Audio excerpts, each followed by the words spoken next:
এই তিন ব্যক্তিদের কবরে কোনো প্রকার প্রশ্ন করা হবে না। তাদের মৃত্যুর পর ফেরেশতাগণ ওই পবিত্র আত্মাকে নিয়ে সোজা আল্লাহর দরবারে হাজির হবেন এবং কোনো প্রকার বিচার ছাড়াই তারা জান্নাতে প্রবেশ করবেন। কারা সেই তিন শ্রেণীর মানুষ এবং তাদের কি এমন আমল আছে যার জন্য তারা আল্লাহর পক্ষ থেকে এই পুরস্কার লাভ করবে? তারা দুনিয়াতে কি এমন পুণ্যের কাজ করেছে যার জন্য তাদের দুনিয়াতে থাকতেই এত বড় সুখবর দেওয়া হয়েছে? এমনকি ভিডিওর শেষে এমন একটি আমলের কথা আমাদের প্রিয় নবী সাল্লাল্লাহু আলাইহি ওয়াসাল্লাম বলে গিয়েছেন, যেটি করলে আপনিও মৃত্যুর সাথে সাথে জান্নাত লাভ করতে পারবেন। তাই ভিডিওটি না টেনে সম্পূর্ণ দেখবেন। ফেসবুকে তো অনেক সময় নষ্ট করেন, কিন্তু দুনিয়া ও আখিরাতের কল্যাণের জন্য এই ভিডিওটি আপনার অনেক উপকারে আসবে। প্রিয় দর্শক, এই তিন শ্রেণীর ব্যক্তিরা জান্নাতি, এটা সরাসরি হাদিস শরীফেই লেখা আছে। যাদের মৃত্যু হতে দেরি থাকলেও জান্নাত পেতে দেরি হবে না। কারা সেই তিন ধরনের ব্যক্তি বিস্তারিত জানাবো এই ভিডিওর মাধ্যমে। প্রিয় মুসলিম ভাই ও বোনেরা, আলোচনা শুরু করার আগে আমি আপনাদের কাছে একটি প্রশ্ন করতে চাই, তা হলো জান্নাত অর্জনের জন্য রাসূলুল্লাহ সাল্লাল্লাহু আলাইহি ওয়াসাল্লাম যে সকল আমল দেখিয়েছেন সেগুলো আপনি কায়েম করছেন তো?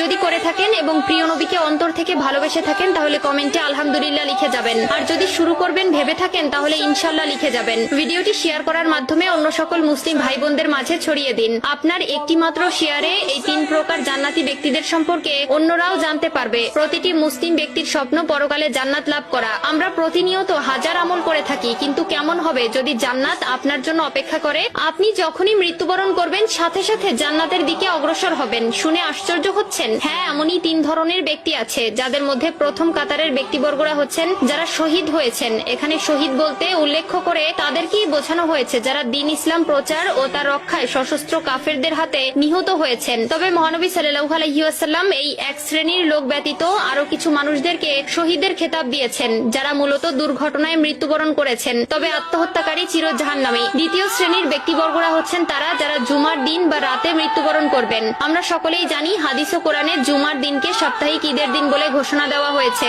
এবং এই দিনেই আসরের নামাজের পর আল্লাহ তাআলা তার বান্দাদের অতি নিকটে চলে আসেন এবং এই দিনের মৃত্যুবরণ করলেও সেটা তার জন্য পুরস্কার স্বরূপ বয়ে নিয়ে আসে। হযরত আব্দুল্লাহ ইবনে আমর রাদিয়াল্লাহু তাআলা আনহু বর্ণনা করেন, রাসূলুল্লাহ সাল্লাল্লাহু আলাইহি ওয়াসাল্লাম বলেছেন, জুমার দিনে অথবা জুমার রাতে কোনো মুসলিম ব্যক্তি যদি মৃত্যুবরণ করে তাহলে তার কবরের ফিতনা থেকে আল্লাহ তাআলা তাকে রক্ষা করেন। তৃতীয় শ্রেণীর ব্যক্তিবর্গরা হচ্ছে ছোট বাচ্চারা। অপ্রাপ্ত বয়সে কোনো শিশু মারা গেলে তাকে প্রশ্নের সম্মুখীন হতে হবে না, যারা তাদের মৃত্যুর সময় পর্যন্ত দুনিয়ার মায়া সম্পর্কে তেমন ভাবে বুঝে ওঠেনি এবং সদ্য জন্ম নেওয়া ছোট দুধের শিশু। উল্লেখিত দুধের শিশুর ওসিলায় ওই শিশুর মাও আল্লাহ তাআলার মেহেরবানি লাভ করবে। সর্বশেষ সবথেকে গুরুত্বপূর্ণ যে আমলটির কথা প্রিয় নবী সাল্লাল্লাহু আলাইহি ওয়াসাল্লাম বলে গেছেন সেটি হলো যারা প্রতি রাতে সূরা মুলক তেলাওয়াত করবে। যে ব্যক্তি আমলটি করতে পারবে সে বিনা হিসাবে জান্নাত লাভ করবে। আল্লাহ তাআলা তার সেই সকল বান্দাকে তার নূরের চোখে দেখেন যারা কিনা প্রতি রাত্রে ঘুমাতে যাওয়ার আগে আল্লাহর কোরআন থেকে